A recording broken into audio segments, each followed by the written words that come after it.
Oh, hello there. Thanks for stopping back on by my channel. My name, of course, is Evan Edinger, and it's been a really long time since I've done a Q&A on this channel, so I asked you guys on my YouTube channel's community tab, be sure to subscribe and ring that bell to find out when I do these next, and you guys had a lot of questions. Let's just dive on in. First question on your mind is, why does he sound so different? My voice is a little raspy because I just got over a big cold, so bear with. Bear with? Do you think you'll ever go to any YouTube conventions again? That's a good question. I used to go to every single convention. I've been to like 10 playlist lives. I've been to 9 VidCons. Like, it was my thing. Been to so many cities. But I feel like that era is kind of ended. Not just for me, but for a lot of creators out there. I feel like, especially my most recent convention, which was March 2020 or February 2020, right before COVID was happening, basically, or during it, before everything closed down, Playlist Live, I still haven't uploaded the vlog. I actually have footage from that trip, but it just felt so weird. I felt so out of place. I felt like a dinosaur amongst non-dinosaurs. You know, the convention wasn't really about YouTubers. It wasn't really about making content. It was about TikToks. And I don't do TikTok, so for me, it was really weird because this convention that I'd always grown to love and was all about YouTube and creating content for YouTube and meeting other like-minded people was now just about doing some dances and whatnot. And I was like, oh, that's not why I was here. And nobody in my audience really went, so I didn't really get to meet anyone. I got to meet some YouTubers, which was nice, but we all just felt the same way, which was that we all just felt like we didn't belong. It's like that, like I said, that era felt like it was over. At least if the conventions are trying to make a profit, they need to get people to get in, you know, the TikTok people, but if they're gonna try and get both TikTok and YouTube, it just doesn't work. Two different audiences, and they don't really congeal that well. IMO. I mean, I do really miss them in a way. I think it's incredibly surreal that my friends and I would get flown to Florida or California to go meet loads of people who would scream my name or come to a panel because I was on it. And it's a very like, wow, that's crazy feeling. And it, you know, I get to go on a holiday and it was kind of like I said, unbelievable. But these days, it's just not like that. So, plus the amount of people I know that still make YouTube is very small. As in like the friends that I made on YouTube when I first moved to the UK, so many of them don't make videos anymore, or they just do completely different things. And so it's not really the same community. And I'm so bad at collabing. I just want to collab with people, but I'm just really bad at reaching out, and I'm so meticulous with the way I film videos that I don't like the idea of doing an over-the-air collab. I want someone to be in my flats or in a place with me to make a video, and well, it's expensive. I'm gonna fly them all out to London. Hey Evan, I'm a person who's recently picked up photography as a hobby, aviation photography, and the photos you include in your vlogs are always really well done, thank you. So I wanted to ask, do you have any general tips regarding photography as someone who wanted to pursue it either as a hobby or something more serious? Well, the photos that I include in my vlogs are actually mostly because I take a lot of photos for Instagram and whatnot, and I filled my studio at the moment with photos that I've taken and have printed that I really love. I just really love photography. My biggest tip is to just take a lot of photos. Literally, always be aware of what's going on. No matter where you are, I like to bring a camera with me everywhere and just pay attention. So keep your eyes open at all times. Don't be looking at your phone, just look around you. I live in London, it's a beautiful city, so anywhere I go, I can just look around and be like, oh, that's an interesting composition. And sometimes my friends will lightly bully me because of how I'll be like, wait, can we stop? That cloud looks really interesting, how it's slightly pointing to the castle, and then I freaking love this shot. It basically was walking down in San Sebastian, saw this and went, I need to get it. So basically just always be present, walking around and looking, and you might be able to see some really nice compositions the more you take photos. Hi Evan, I was wondering, what was the moment that made you want to remain in the UK? What do you find that the US didn't offer? Well, I have made a video about this in the past, or 1,000 of them probably, but the TLDR, TLDW it was a slow thing. I didn't like at one point go, that's it, I'm staying here. It was always a slow, I just want a little bit longer, until I ended up staying for longsies. Do you read fiction, and if so, what are some of your favorite books? Loving the recent vids. Thank you very much appreciated. So I feel like everybody reads fiction, right? I feel like more recently I have been reading a lot more nonfiction, such as autobiographies and interior design books and stuff like that. However, my favorite books, obviously by Tolkien. I like a lot of Kurt Vonnegut, and big old smattering of books from across the board. What has been the most challenging part of decorating your flat? Choosing colors, assembling things, a cohesive theme. I've honestly not had too big of a problem. I think the biggest problem I had was just time. Decorating a flat and making it the way you want is a really long process. I really thought when I moved in, I'd be just boom, everything would be done. But painting took me so long, and then assembling everything the way I wanted took me quite a bit.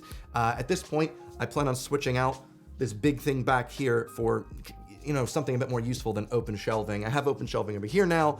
I don't need that much open shelving. I don't have that much to display. I'd rather replace that with another desk, possibly for streaming upcoming in the future.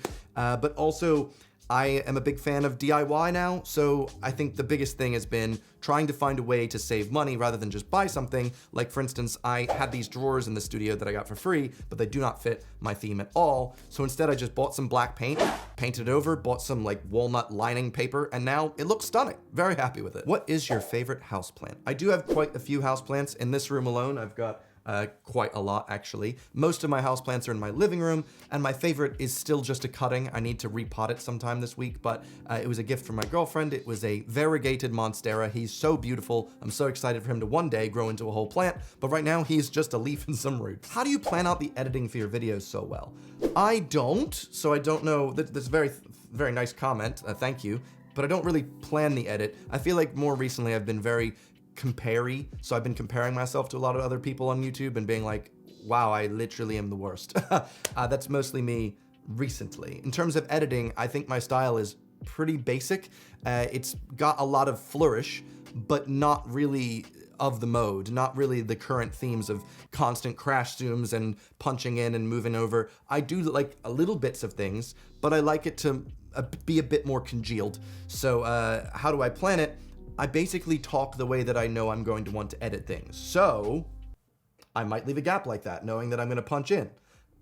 Does that make any sense? Like, I basically talk for the edit because I'm prepared in my mind on what I wanna say, I guess. Are there any American dishes or food items you miss? Absolutely. I miss a good New Jersey hoagie, just pick it up at the Wawa down the road. I miss the pizza from where I'm from. I miss a lot of that stuff you can just pick up at the supermarket and go, what the heck is this? I don't know, I'm gonna buy it. Can't get any of that in the UK. Everyone's just kind of just in their beans. But if I want to cook some American food here, luckily today's video sponsor, HelloFresh, has helped me out. Do you guys not know what HelloFresh is? Look, this week I'm making some Herby? This week I'm making Herby burgers with wedges, a very easy recipe that was delivered straight to my door. All that happened was last week I chose which 3 recipes I wanted to go with, and then today I received a box full of fresh ingredients and all my recipes. They're super easy to follow recipes, and honestly, it's such an easy thing to do. It's so great to be able to just have the food delivered. You can cook it, don't have to go out to the supermarket, none of that faff, and you know that the recipes are going to be really, really good at the end of the day, and you get that nice satisfying feeling of cooking something amazing. So whether you want to mix it up in the kitchen and get some recipes and save yourself some time going to the supermarket, or you're just a new chef who wants to learn the skill, I highly recommend clicking my link in the description to sign up to HelloFresh today. You get 50% off your first box. Wow. And 35% off your next 3 boxes. Thanks, HelloFresh. What an offer. Anyway, thank you so much to them for sponsoring. Without further ado, back to the Q&A. Would you rather eat authentic stroopwafel in the Netherlands or authentic waffles, the Brussels Liege kind, in Belgium? Hands down stroopwafel. Why would anyone say Belgian waffles? No, wrong. No. Hi, Even. My question is, how did your American family react to you wanting to stay in the UK permanently? Well, Katharine, it turns out they were very upset. My mom was very, very sad. Not because she wouldn't see me as often, but because I am leaving the greatest country on the earth. So, so this one's quite interesting. If you could go to back university, ooh, what would you study and why? I think I'd probably study the back. I feel like that's probably the best thing to study there. Like, they'd have really good back studies. So I barely even see mine. I don't know how often you guys see your back, but it's really good that they have a back university. I wouldn't change anything. Math is great. Favorite word or phrase to say? This is one of those that I accidentally picked up. Didn't realize I was saying it until my girlfriend was like pretending to be me and was like, that's hot. Turns out that that old YouTube Rewinds meme, that's hot. That I just say that too much. That's not hot. Have you got any trips planned for the vlog channel for the rest of the year? I'm currently, actually by the time you're watching this, it should be up. Got a vlog from San Sebastian for the film festival I went to for the reality TV show that I'm in this upcoming month. So if you want to check that out, that should be somewhere on screen. And I've also got my Oktoberfest vlog. I went to Oktoberfest again this year in Munich, and that should be on my second channel as well sometime in the next week or two. How's your Spanish going? Have you seen the new Duolingo tree? I have seen it. Every single person I know except for me has gotten this tree. I don't know why. Maybe it's because I'm so far along in the tree that they don't want to completely disrupt me, but it seems like I'm one of the last people left, so I can't make a video on it if I don't have it. I wonder if that's why they've not given it to me, but my Spanish is doing pretty great. In my trip recently to San Sebastian, I spoke exclusively in Spanish when it came to shopkeepers and whatnot, which was really great. Nowhere near my German yet. Like, my recent trip to Germany was intensely better. I was literally having conversations in German and I was like, yes! I've not lost it. But yeah, Spanish is doing pretty great. I'm a bit slow with it, as in I'm slowly learning, but you know, I've just been building out the house and that's been a big thing, so I'll need to commit more time later. Do you dream often? What's the weirdest dream you can remember? I dream more often than I think anyone else I know. I dream every single night, most of the time nightmares, and I do remember them when I wake up, and then within an hour they go away unless I write them down somewhere. At the moment, I'm not really thinking of much. I think the one I had last night, it turns out that I was pretending to wear glasses, like I didn't actually need them, and everyone found out and I got canceled or something. You know, that type of dream. What would you miss most about the UK if you had to move back? Free healthcare. And/or meal deals. Can you share your favorite type of bacon, streaky and smoked? How does one learn proper lighting to set up a YouTube video in different places? How are you always able to make the lighting so perfect even on the go? This just has to do with knowing my camera like myself. I breathe through the camera. I know the settings, I know exposure. Because I'm a photographer as well, I just know the exact lighting settings I should be setting in here to make everything very ideal. I have a very nice dynamic range, and I make sure that my skin tones are really perfect, especially when it comes to the color grade. In terms of lighting, you know, I like to make sure everything is pretty much, let me see, turn that one off and turn off, there we go. So this is me if I didn't have any lights on. I've got only 2 lights and then some background accents, which is fine. How do you learn it? Just, there's a load of YouTube videos. I'm also hoping to make a Skillshare course at some point. Just been busy.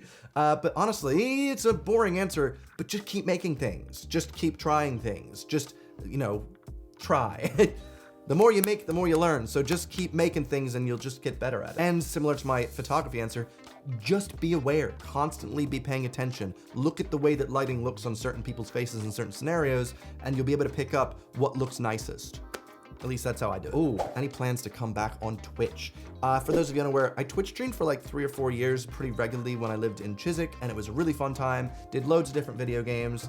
Well, as soon as I obviously didn't have a place to live for 6 months, I couldn't stream. And then when I moved in here, I didn't have a setup. Now, at this point, this setup I have here is absolutely lovely. I love it so much. This is my productivity setup. So as I said, I think I'm planning on switching out this shelving thing for a desk so I can stream on Twitch, especially if they come out with like a game I really want to stream, like Metroid Prime Trilogy. As soon as that comes, I'm gonna get that. Maybe something like Red Dead or Elden Ring. I will be doing that. It's just that I want to make sure that the rest of my life is pretty situated.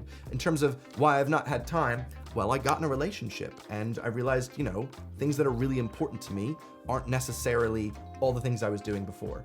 But also, I think it's really important to note, during the lockdown period, I had intense amounts of time. I was the most productive guy in the world. I literally would be 12-hour days. I'd wake up and just grind. And that's not healthy in my current state. I'm trying to make sure I go out and, you know, work out and learn things. And so I can't necessarily do all the things that I was doing during lockdown, which is upsetting, but I'm trying my best. Is there a video format you've been wanting to try, but worry it might not be well received? Yeah, pretty much like everything that's out of my ordinary. I feel like anytime I make a creator-focused video, like here's how I edit, or, you know, here's my studio tour of like all the different kit I have and shoot for videos, my audience is like, I don't give a fuck. So that is always sad to me because that's like one of my biggest passions is the creating aspect.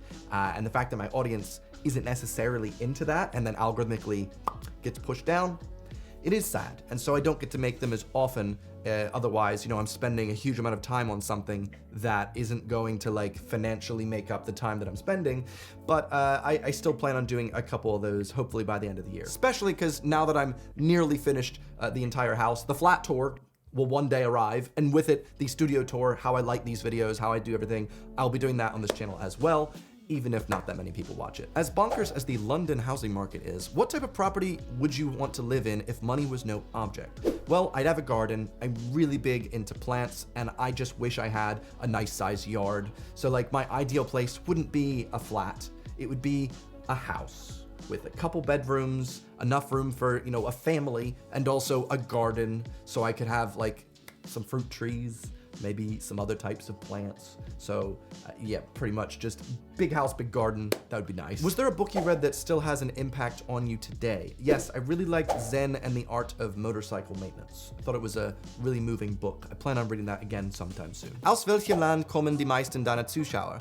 Most of my audience come from the UK, and the US is right behind it, and then the rest is basically global. Can you talk about why you chose to go on that reality show that you're on? I'll talk about it in a future video, probably when the show actually comes out. I've seen the first 2 episodes at the premiere in San Sebastian, and I really enjoyed it. They left in way too many sexual jokes that I made. I was so surprised. But yeah, I'll talk about that in a future video, probably. It deserves its own thing. Why don't you use the dark theme on YouTube? I use the theme where if it's light out, it's light themed. And if it's dark out, it's dark themed. I like that much more. It allows you to have like a transient system. Why would you want dark all the time? Why would you want light all the time? I like both. You know, you never think it's gonna happen to you, and then it does. I've been on YouTube for over 10 years now, and I've never once before today forgotten to film an outro. What will the people do if you don't tell them to smash that like button? Who will ring the bell if no one reminds them to ring the bell? I'm sorry to my fans, to my manager, to God, for this heinous act that I have done. I'm just really sorry. I can grow, I can change as a person. I hope you'll forgive me, and I hope this late goodbye will suffice. I'll see you guys next week for 2 videos in next week. Forgive me, love you, bye.